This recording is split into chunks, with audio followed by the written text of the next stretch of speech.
আজকে এখানে দুটি ছবি মহরত চলছে।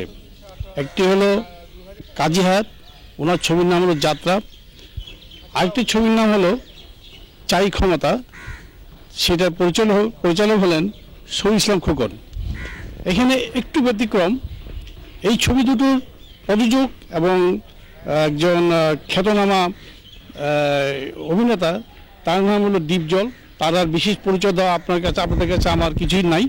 তো একটু ব্যতিক্রম হলো এই যে যাত্রা ছবিতে, যে দীপজলের ছবিতে প্রযোজনায় যে কাজীহাট যে পরিচালনা করছেন, এটা স্বাভাবিক এবং সবসময় হয়ে আসছে। কিন্তু একটু ব্যতিক্রম হলো এই ছবিতে সবচেয়ে প্রথম অনেকগুলো নতুন শিল্পী এবং সহ অন্যান্য কলাকুশলী নতুন সহ সেই চাই ক্ষমতা ছবিতে শহীদ ইসলাম খোকন নতুনভাবে তিনি এই ছবিতে আসলেন।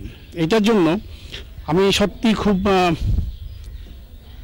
আনন্দিত যে একটা খুব ভালো প্রযোজকের কী বলে এটাকে, প্রযোজকের দ্বারায় একজন সুদর্শন, ক্ষমতাবান, একজন কৌশলী পরিচালক সংযোগ হওয়াতে।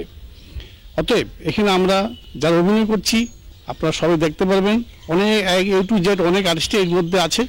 তো সবার কাছ থেকে আমি ওনাদের সাফল্য কামনা করছি, আপনাদের দোয়া চাইছি এবং আপনাদের মঙ্গল কামনা করছি। ধন্যবাদ।